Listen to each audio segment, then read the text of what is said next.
Welcome to Paul Lawson Chats, a podcast for helpers. In each episode, we'll hear stories from folks from various companies and organizations who are making a real difference by bringing positive change and infusing radical good into their workplaces, communities, and world. All right, hey all, it's Paul. Today I am with a dear friend of mine, Tony Coder, CEO of Ohio Suicide Prevention Foundation, which is a family organization to me. I've been working with these guys now. Tony, 3 years ago when you and I first had coffee? Yeah, it's been 3-4 years that we've been because it was with construction. My gosh, it was, how do we get into that industry? And met you, and you were like a brother from another father. Yeah, right. Went from there.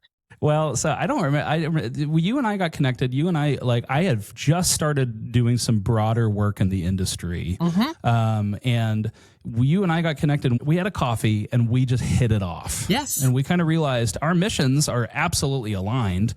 And your guys' desire to get into, blue collar trades, that's what I'm doing. So it just kind of worked out. Yes. You're a former pastor too. Yeah, I was a pastor of La Pointe United Methodist Church in Port Clinton, Ohio from 1992 to 1999. There we go. And I like to say that as much as I felt called into the ministry, I felt equally called out. And I feel this is kind of my new ministry. I've seen what the work I'm doing is the same thing. Like when people, especially folks that I knew back in ministry, are just like, do you miss being a pastor or being a youth pastor? And I'm like, dude, you don't even know how much pastoring I'm still doing. Like this is part of the DNA of the work that we do, is taking care of folks and empathizing and listening. And if people are of faith, praying for them. Like I find myself doing that as much as I did when I was a pastor. Absolutely. It's, sitting with so many families who have lost loved ones, or, more recently, it's been sitting with families who are just scared to death for their kids or for their spouse, or, it's literally, I think my grandma used to tell me, you got 2 ears and 1 mouth, listen as twice as much as you talk. That's so good. And, that's so good. Oh. So it's a lot of listening, and I do believe that, the world will probably be a better place from a standpoint of if we listen to other folks twice as much as we talked. I agree. And I think that's, to me, like the most powerful part of some of the mission that we're doing is inviting people into advocacy and like anybody can do that. You don't have to be a clinician to be a good listener. No, you don't have to be a clinician to advocate for people and have emotional intelligence. That can be for anybody. Yeah, that can be for, like I always say, I'm a dumb guy. But the one thing I do is I make relationships. That's right. And that's what it's all about, is if you can make relationships, that's all advocacy is. It's talking to somebody and making them feel comfortable that they can share their story. They're not going to be judged. All that kind of stuff. So that's right. What I really enjoy about advocacy. Yes, me too. Oh, look at us. See, for folks listening, this is what it was like when we had coffee that first time. It's like we barely even introed ourselves and we start talking about mission and vision. And this is we're getting so excited about these things. Wait, who are you? What do you do? What are you from? What's your name, Phil? What's your name, Phil? Phil, you do such a great job. And at some point I had to correct you. Hilarious. I love it. Oh my gosh. OSPF does incredible work. So for anybody listening who doesn't know, Ohio Suicide Prevention Foundation is the state foundation doing suicide prevention work for as all the populations it can reach. It is a big mission, and being led by Tony and his team, an incredible team, Daniel and Jason and those folks over there that I'm also friends with. My hope today is you guys are going to hear Tony's heart, his story, and know more about OSPF and what all it does and how it is impacting even blue collar trades in the state as well. Mm-hmm. So Tony, talk to me okay, you gave your background a little bit about your former pastor, but did you always kind of find yourself to be an advocate even growing up and a helper? Like what is this just part of who you are? Or how did you stumble into this work? Well, how I stumbled into suicide prevention, I think I've always been trying to help people. I've not been like, oh, we've got to go make money, or I've got to, go sell stocks, or, all that kind of stuff. So it's always been, I think part of me. But it was more when my son struggled, and I got frustrated when trying to find my son care, who was struggling with suicidality, my oldest, that there was not a whole lot, and Mm. he was hospitalized for 13 days, and afterwards there was such a lack of care. It was, well, if you need us again, God bless you, we'll see Yeah. you. Hope for the best. Right, and Yeah. it was like, this is not our system. And I worked in policy. This is not the way it's supposed to work. But it was different being in the on the family side as opposed to being on the policy side. Policy makes it look easy. Being part of the family is a lot harder Yes. to navigate. Yeah. So that's how I ended up here.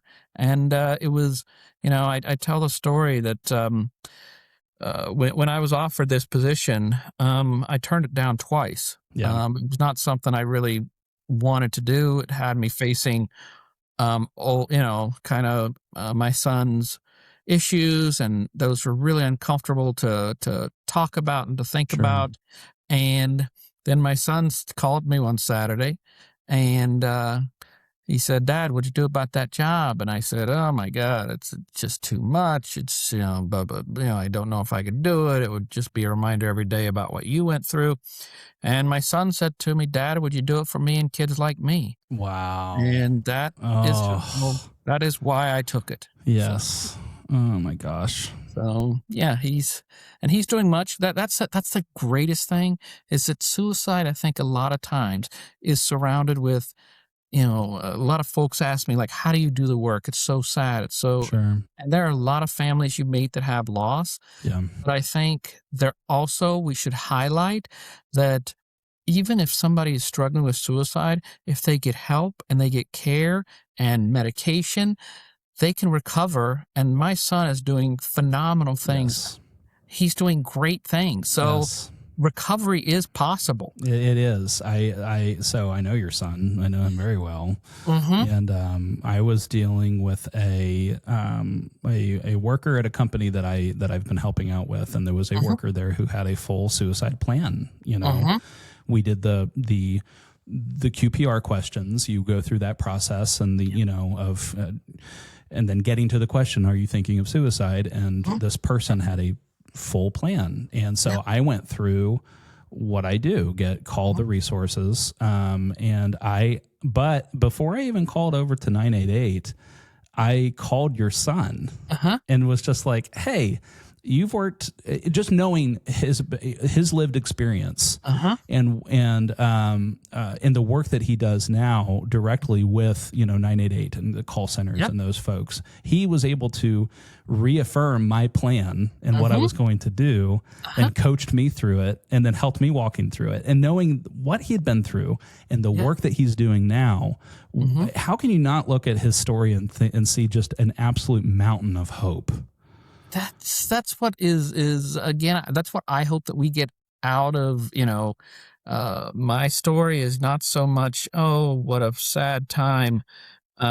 It's more of, my God, look at where we are now. That again, if someone who's listening is struggling, or they have a loved one who's struggling, make it through today. Then okay, let's take tomorrow. Let's make it through tomorrow.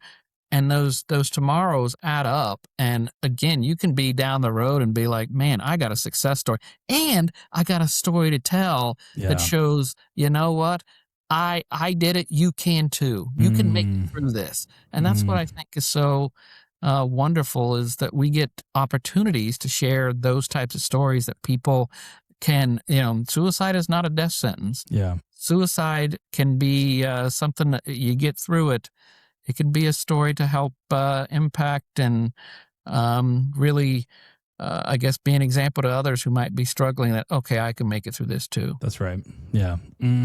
So good. And thank you for sharing that about your family, and, and just how you got onto this journey of doing the work that you're doing. And I want to talk about OSPF and all of the work that it does, and it does a ton of work.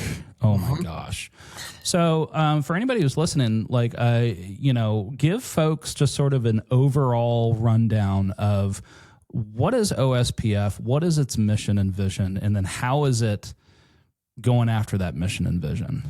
So, the Ohio Suicide Prevention Foundation is one of the only state nonprofits. Most times in states, it's suicide prevention is actually inside some state government bureaucracy or anything.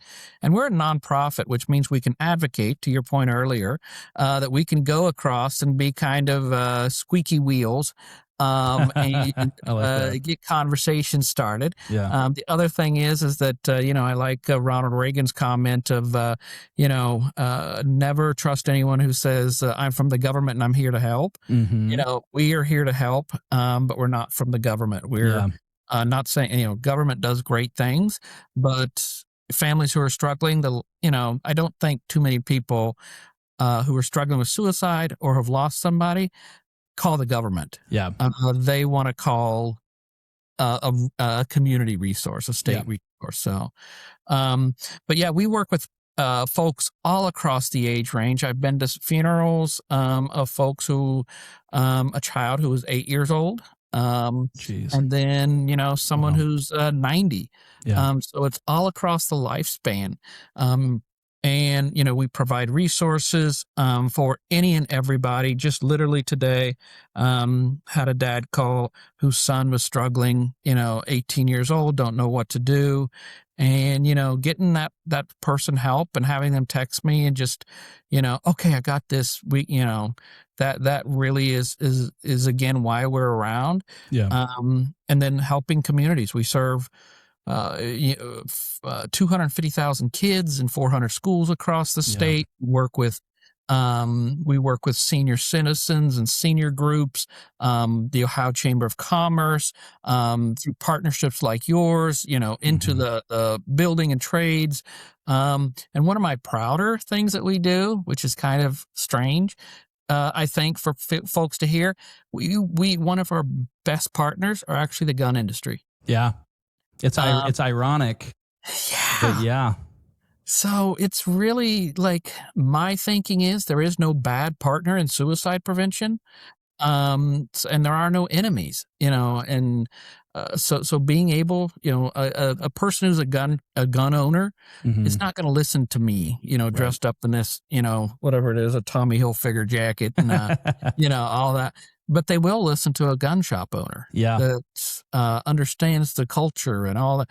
So, we make partners across the, and honestly, Paul, that's what I found so intriguing and so exciting about you was because you were part of the trades industry, and you were not scared to face this topic. Yeah. And it really was just such a breath of fresh air because we've been beating our heads against the wall on how do we reach construction workers. Sure. So, you're a little bit of a godsend to us because you do the great work across the state and across the country. Yeah.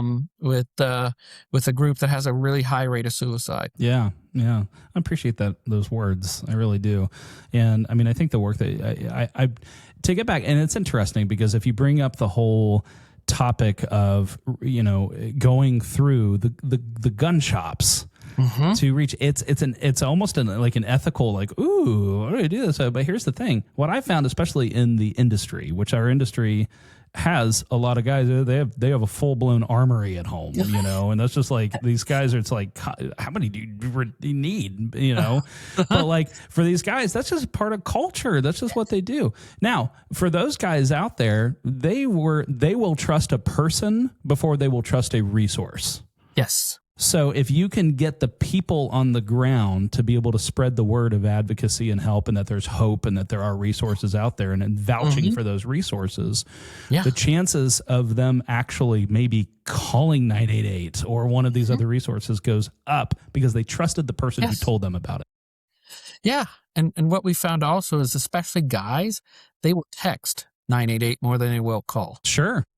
Yeah. And I talked to the federal government, and they said that folks who are actively suicidal actually text at a much higher rate than those who call 988. Yeah. It's hard to talk about. I feel like it's less mental energy Mhm. to text than it is to talk to somebody verbally. That's Yes. just like the world we're in now, you know? Mhm.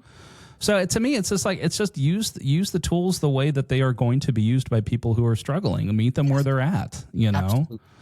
So I don't know. I just think that's awesome. OSPF, I know that you guys, I've done a lot of work with Jason Hughes, and the work that he does with the veteran population here in Ohio is incredible.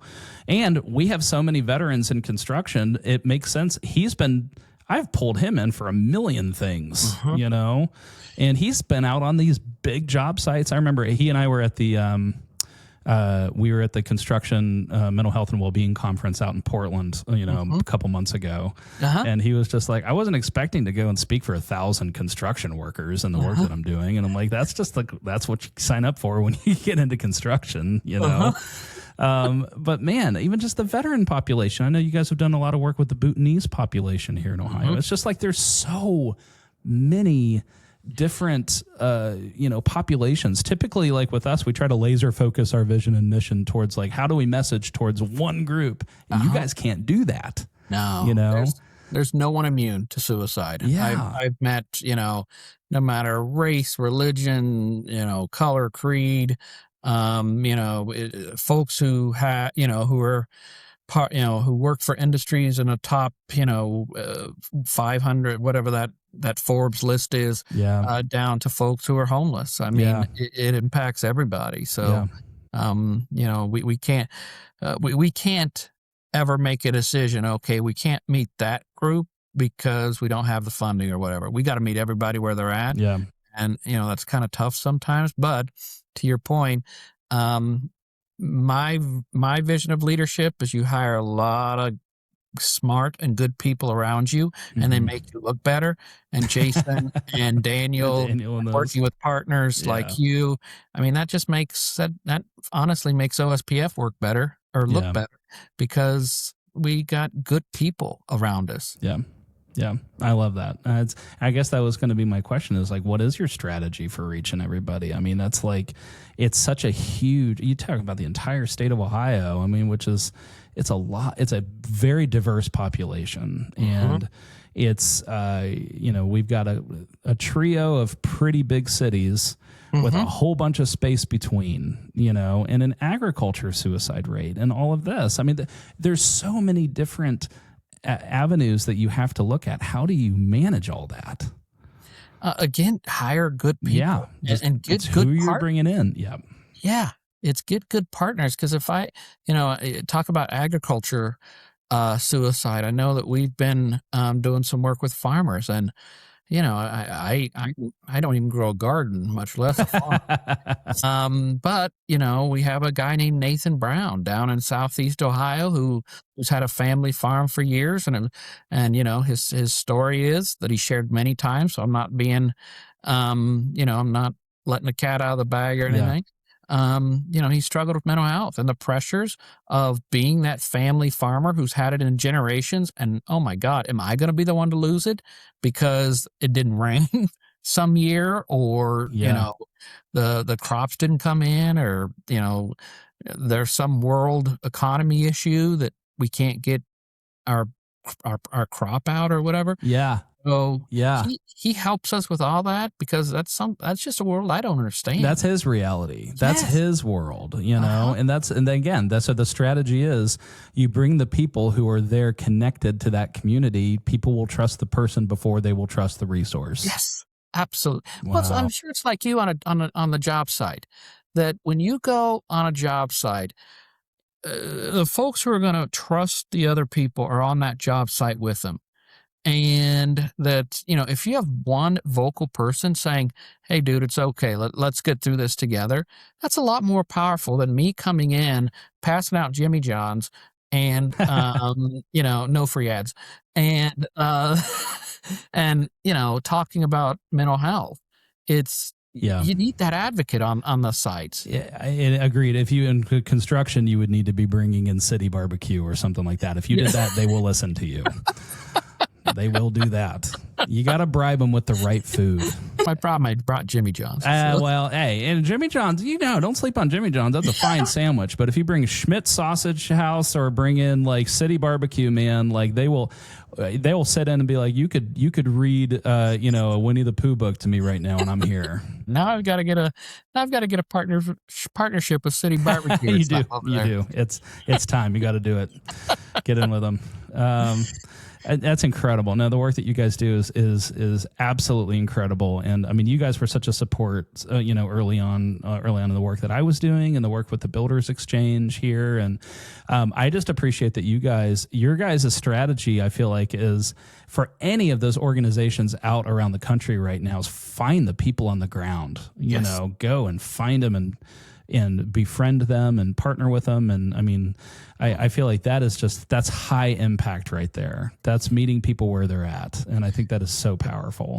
Well, let's face it, Paul, we're not solving a whole lot of problems at the State House in Columbus, and we sure as heck ain't solving a whole lot of problems in Congress in D.C. Yeah. It's going to be the people at the local level. It's going to be the people, who you trust, who you rely on. Those are going to be the folks that are going to get the job done. Yep, absolutely. So, but you guys do a ton of like work with legislators and stuff. Talk to me about that, like that process, and what are some of the big wins that you guys have seen over the last several years of working alongside government? So, my background's in government. I actually worked for, two governors, one Republican, one Democrat. You can hate either way. And, equal opportunity offender. Exactly. Nice. Very good. And, but what, with all the great work being done at the local level, if we don't have good policies, we don't have things that are going on to help support the good work that's being done, whether that's through funding, whether that's through policy work. I know we're doing right now an awful lot of work on AI and the role of AI in mental health and suicide. Then we're not, it's going to be a lot harder for those local folks to get their jobs done, to get the work done, and to have those conversations. So, some of the things that, we have been part of, we've done some work around veteran suicide prevention. We've done a lot of work around schools and kids. We do some work with the federal level on what's called the Kids Online Safety Act. Mm-hmm. We have a lot of parents come to us that have said that their kids have been sextorted. Which is it's just a terrible thing that's going on. Or these deep fakes and some of those other things that are happening. But again, it's about everybody. So how could we be, for the construction industry, how could we more easily impact construction place? So even though we think of advocacy as being at the State House or at Congress, it's you. You're the advocate, Paul. Yeah. You're the one out there who's doing the education and sharing what can be done. What are the possibilities? You're helping people dream that we can do this too. So that's what I really love about advocacy. And that's what it's to me, whenever I see you guys post about being at the State House and legislating, I see you guys out. Whenever you guys do the posts when you're out at the State House and you're legislating, and I get jealous, and I'm like, I want to be in the room for those conversations. And I don't know, for all I know, because to me, it's like, I see this being this is when you sit with a family who has lost somebody, as you have many, many, many times, you stay so grounded on this issue that you see when you go and talk policy and law, and you think about like, the trickle-down effect is to families, to these kids. And I think about when we lost this happened, I don't know if I've told you about this. So we lost our foreman to suicide a few years ago at the company that I was with, and that's what kind of spawned the work that I'm doing now. Is the company we didn't have a plan in place, and I was a former pastor, and I started building a mental health program. Yeah. So we started doing all of this stuff and all this work, and that spawned out further into the community. And then a couple of years later, the family of this gentleman who died by suicide reached out to me and wanted to meet me. And I wanted to meet them. They had heard about the work that I was doing, and I've been going out and telling their story, but I met them and I hung out with them. And I heard stories from, about his favorite restaurant and, his favorite jokes and all of this stuff. And he kind of realized, man, all of the work being done up at the top to try to shift policy and to get the word in legislators' ears and in their minds about, the impact that can be made, it's all there to trickle down to those families. Yes. And trying to keep those families that would be experiencing loss, try to keep them whole. Mm-hmm. And so to me, it's like, I'm sure it's not fun work to do the legislation side of this. I don't know. You tell me. I haven't done it. No.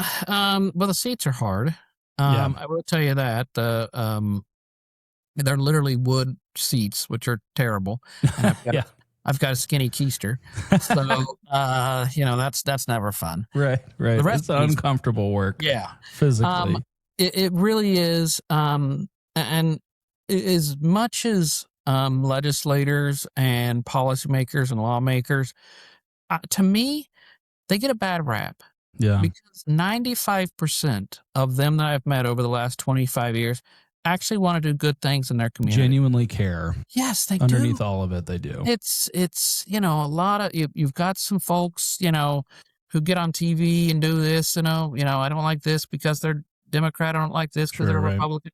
But really, the conversations that we have, especially when the cameras are off and we're in their offices or we're out at coffee or something, they want to help. Yeah. They want to be helpful. Yeah. And that to me is one of the most kind of invigorating things is that they do it. They're really genuine about what they want to do. Yeah. And I think that speaks to, as an old boss of mine, he always would say this. It's more motivating to fight for something than against something. Yes. So when we approach the political side of this conversation, and no matter what side you lean on, it is always more motivating and powerful to fight for the potential of somebody on the opposite side of the political spectrum of you, caring about people and doing this and helping be a part of this work. Absolutely. And that's why it makes sense to put the message out there that this is for everybody. This is an apolitical topic, what we're talking about here. This is about beating hearts, taking care of beating hearts, right? Absolutely. Which is what which was how we went to the gun shops originally. Yeah. Was that, look, we all, no matter where you lie at, on the whole firearms issue, we all want suicides to stop. And talking to gun shop owners, they had some stories, and they'd been impacted as much as anybody else. And it was, let's stop this together. And that to me is very humbling. That, and it's, when we get out of that, you're on this side, I'm on this side. Yeah. Instead, we're all in this together, and we're just trying to all do the best we can. It's such a unifying thing. When you invite people into advocacy, I mean, I just started noticing that when we started we built a peer support team at one of the companies that I'm working with. And it's like every other month group, folks from the field, folks from the office coming in, and we do some additional training. We've had Jason come in and speak, but the group, I know the folks under the roof of in this meeting, I know it's a very politically purple space. Yeah. You've got folks who absolutely voted one way and other folks who voted the other way. And guess what? It's a non-issue in that room. Yes. Because we're here to take care of people. It's a unifying thing. It's like one of the few unifying things, I think, in the world, in our country right now. Right. And that's why, to me, it's so powerful, Mm-hmm. What other topic can you get people other than maybe barbecue, get them under the, under the same roof agreeing on something, Well, the vegans wouldn't agree with that. There are some in construction. I can literally name them, the ones that the top of my head. There are not many. That's that's one of the great unifiers, man. I don't know. I just think it's powerful. It's incredibly powerful work, and I think so inviting folks into this work. That's what I love about. I always use the image of it's like a big table, and there's a seat for everybody who wants to come join, because a lot of these tools that we use, anybody could. We were just talking offline a second ago before we started hit record. Anybody can active listen. Anybody can have emotional intelligence. These are not tools that have to be relegated to just clinicians. Anybody can do this. Yeah, and it's kind of funny that the number one thing, I don't know in your experience, but the number one thing I get told by parents, especially after the loss of a child, is in fact I got a thing from a mom just the other day, a text. I'll see if I can find it here. But she said, and a lot of folks say this, how lonely it is, that people will stop talking. Actually, I do have it here.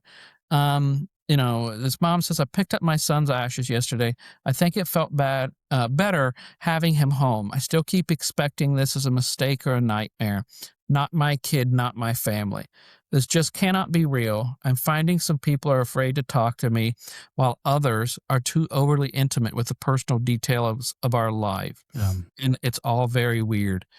It's mostly cycling through a lot of emotions. It's hard to say goodbye to March, as it was the last month I had my baby boy with me. Acknowledging a new way of life without him is very hard. Wow. And it's the people get afraid to talk to someone. What am I going to say? And a lot of times it's just listening. Going back to that listening piece, just, they've been through some pretty bad crap. Probably the worst thing they'll go through in their life. Yeah. And there's nothing that you're gonna say to ever take that pain away. Yeah. But if you can text them and, hey, just thinking of you, and let them ramble. My advice every time I talk to a family, you call me. I don't care if you want to yell at me for 45 minutes. I've been married twice now, so I'm used to getting yelled at. So you're primed. You're ready to go. Yeah, it's my milieu. So, it's just being a listener. Giving that space, giving people space. I find that it's like medicine for folks, and I'm all about in the psychological world. I'm not clinical, but I know folks find, good, proper cocktail of medications that help and all of this stuff. And I am 100% an advocate for those things. But I found too, a lot of frontline defense, even with the crustiest of foremen out on our job sites, they just want somebody to listen to them. Right. It's such the society is dehydrated of that. That it is so thirsty for just good quality listening that when it happens, they're like, give me more. Yes. Well, I remember that feeling. Oh my gosh, that's incredible. And knowing that is a skill set that anybody can learn. It's just something that it's like a switch that has to be turned back on, and then a real quick look through the instruction manual, and then you're good to go. Well, and I think it's especially hard for guys, because guys are fixing creatures. That's right. And, there's nothing that can fix, someone who's lost someone to suicide. Right. So instead of and that was hard for me to learn, okay, I can't fix this, but I can listen. And that's all they're looking for. That's all people are looking for. Yeah. And even people struggling, just hear me and don't judge me. Yeah. So the listening part, I think, is probably the most important part of advocacy. Yeah. Is just being able to hear somebody else's concerns, their solutions also. Yeah.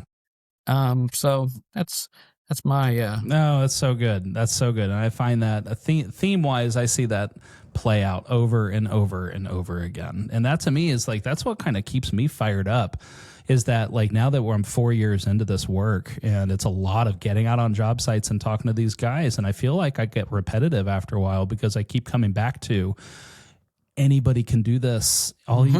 Just these simple tools of listening and caring and building that culture of care is a front line of defense. This will help, because a lot of the suicidality of coming down to isolation and burdensomeness and these things is addressed by feeling like you're not alone. Right. And that you have people around you who care about you. And it's just like, these are things that an entire industry can do this and figure this out. And I think that goes into a little bit into one of the questions I wanted to ask was like, so for blue collar industry where that's not the norm, how do you see OSPF's mission kind of impacting industries like construction and manufacturing and all of those kind of blue collar trades that we have a plenty of in Ohio? So I think making it simple so that anybody, I'm not a clinician, never wanted to be. Same here. Welcome to the club. And to me, a person who's struggling with mental health, with suicide, 99.9% of the time, the first person you're talking to is not going to be a clinician. It's going to be a friend. It's going to be a family member. It's going to be, how many people that, I go to Starbucks or some coffee shop and, oh, what do you do for a living? As I'm waiting for my drink, I'll tell them, and then they'll tell me their story. Yeah.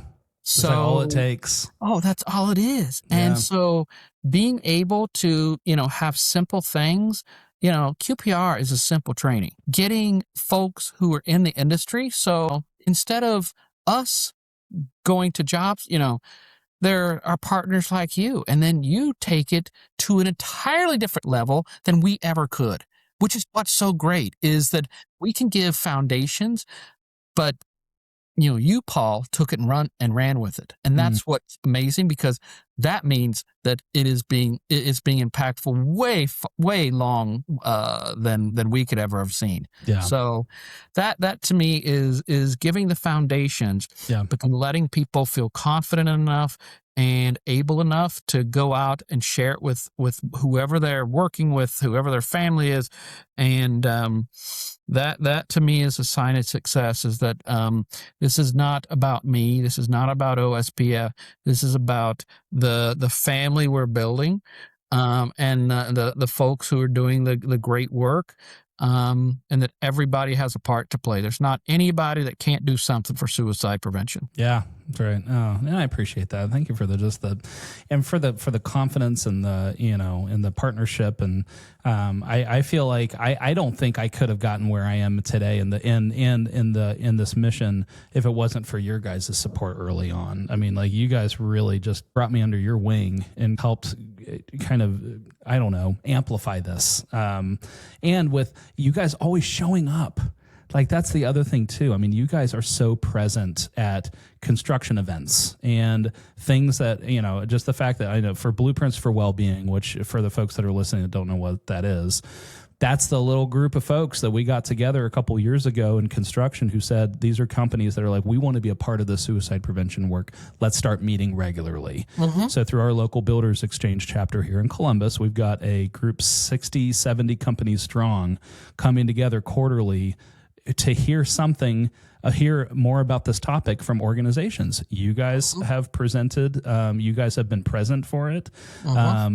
And to me, you guys just showing up and being present and offering up your resources, you bringing in man therapy, like man therapy can speak to these blue collar trades beautifully, because boy, howdy, these folks are jokesters out on these job sites, so humor, like the more, I have to help them acclimate to like talking serious about stuff. If I want to really get to them fast, I gotta be funny, and I'm not as good at like being funny on the fly. I gotta think about that. Knowing that man therapy exists to be that, and we've talked about this too. Dino Tripodis, who's the Ohio ambassador for man therapy. He's been on my podcast before. He's a good friend. The fact that you guys invested in that partnership with Man Therapy tells me you guys are really thinking about these blue collar workers and how do we reach them? Because that's a tool right there. Yeah. But, I hate to say, and this is going to sound probably blasphemous, so you can cut this later. A couple pastors saying blasphemous things. Let's hear it, Tony. But I think, honestly, you don't get 12 people to follow you if you're Jesus if you don't got a little bit of a sense of humor. Yeah, I mean, you're not going to have, by just doing the stories that they have in the Bible of, fishes and loaves and, I'm doing this and, Sure. all the parable. I think to have anybody follow, I think you got to have a little bit of humor because humor disarms people. Yeah. And even about suicide prevention and suicide, it doesn't make fun of suicide in any way, shape, or form. Yeah. But it can make jokes about, you can't fix your mental health with duct tape. Yeah. Okay. Well, that I can understand. The breathing exercise video I've shown in so many, the Rich Mahogany, for anybody who doesn't know, I'm talking about mantherapy.org, University of Maryland. We have a partnership with them in the state of Ohio. They do incredible targeted mental health promoting and marketing, specifically for men. It's funny. Yes. It's funny stuff, and it can be funny.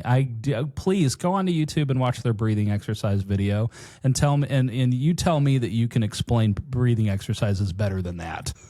Exactly, I know exactly the one you're talking about. Oh my gosh! And I'm not even going to try to describe it. People go watch it. It's hilarious. But just knowing that those are the kind of tools we're looking into. Yes. If it can get out there and it can stick and get the message out there, sure, we'll learn about a bunch of stuff that doesn't work. That's fine. Right. And we'll pitch those. We'll get rid of those ideas. But if it sticks and we figure it out, great. Then go and keep doing that and make it better and better and better, And I feel like that's how it's been in construction for the last few years. The message that this is for these resources are also for their families. That's huge. Yeah. Like I remember when we first started promoting our EAP, that was kind of one of the measurables that we could look at, was just like, utilization rate of EAP. What are we seeing here?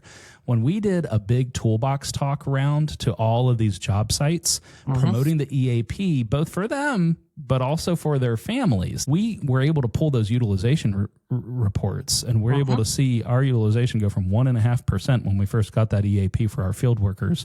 We took it up to about 16%. Wow. And that was after a 3-month round of job site visits to hit all of these sites, kind of a tour. And it's just like it can work. Messaging and marketing and how you approach the conversation works. And so that's, to me, it's just, and I've seen you guys experiment with that and try different things out on socials. And I just think it's incredible. I don't know. I can just be your guys' fat, burly, bearded cheerleader off to the side in the work that you do. And I will continue to be that. Well, and again, you help us reach a population we never could. And it's all about having good champions and good folks who know industries, you have taken the whole construction piece and, again, taking it to where we would never have believed. And it's hard to believe because you and I, neither one are wearing pants during this. No, pantless right now. Right. Yeah, I'm in my Duluth underwear. They're so comfy, and I will not stand up to show people. But yeah, it's there's nobody that can't do suicide prevention. You're not a therapist. We don't want you to be a therapist. But again, if you can listen to somebody, if you can maybe have a tool in your toolbox that, hey, let's, or maybe your tool in your toolbox is just say, you know what, you ain't going to go through this without me. Yes. You and I are going to stand together. That's right. Anybody can do that. Yes. Anybody can do that. Yes. Oh, that is so good. So what's the future of, talk to me about a little future here for suicide prevention for the state. What are you looking at? What are the challenges? What are the things you're excited about? Give me an outlook. Give me a forecast. So we're doing, number one, we're doing our new suicide prevention plan for the state of Ohio. We've got about 30 folks on that team and trying to write this plan. That's pretty exciting. The challenging part is we're going to have, in Ohio, we're going to have a new governor. And I've talked Mhm. to some folks in each camp, and they have different ways of kind of working within the mental health space. So, how do you write something that is going to be, You're not something going to they want know. to adopt? Yeah, And, so we're trying to do our best there. sure. Um, I think, the other challenge is that we just, again, we don't have enough mental health workers in the state of Ohio. Yeah. We don't have enough therapists, which again goes back to what you and I are talking about. That friend that, when 80% of the calls to 988, which is the suicide and mental health crisis line, um, 80% can be handled on the phone. That Mhm. just means somebody needs to be there to listen. And that's, I've called 988 many Uh-huh. times, and that's what ends up happening is that, like, it's typically somebody who's just kind of listening and validating the plan, Yes. and like just giving you that kind of confidence from somebody who cares, Yeah. And again, that doesn't have to be a clinician. No. It's like we need the clinicians 100%. I have leaned on clinicians. I've gone through therapy 100%. We need more of those folks. But to me, the tipping point happens when we see society shift to help them see you can be a helper too. You Yeah. can be an advocate too. Absolutely. Yeah. And then our other challenge is going to be technology. Yeah. Sadly, we've seen, there's some great things with AI, with technology, and, Sure. I am not anti-AI. I think one day AI could probably cure cancer. Sure. Thinks at such a different level than human Yeah. beings do. But we've also got to set up some safeguards for folks. We've had, in fact, June 10th, we are going to have an AI and technology summit where we're going to have a couple families who have been impacted. Their kids have been encouraged by AI to kill themselves. Yeah. And we're going to have some of those families to talk about their experiences. That's going to be a big challenge for us. I don't have Meta money. Sure. I don't have Google money. Yeah. I'm just some small nonprofit trying to put myself out of business, Sure. frankly. And it's going to be tough. But the only thing that ever helped change drunk driving in America was a bunch of pissed off moms that formed Mothers Against Drunk Driving. Mm, And so it's going to be the local folks. It's going to be the folks who are like, you know what, we've had enough. yeah. And that, even if you've never done anything at the State House or talked to a legislator or a lawmaker, you might be, oh, they're full of crap, or you're just nervous about it. Your voice is important. And if nothing else, if you got nothing else out of this outside of us not wearing pants, and being that voice, and sharing what your story is the most important thing that folks can do. The one thing that we have that there's no overhead on that. It's just our voice. It's our voice and our stories, that's powerful. How can people be connected to OSPF and the work that you're doing? So you can visit our website. Number Sure. one, it's ohiospf.org. Mm-hmm. And we have tons of different resources, including on our front page down at the bottom. You can actually see if you think of somebody struggling, it kind of gives you kind of a how-to, like how to talk to that person, because that's a scary conversation. When my son told me, that was again, I'd worked in mental health policy for 20 years, and I felt paralyzed when it was my own. And when it was, there's support groups for folks who have lost someone to suicide.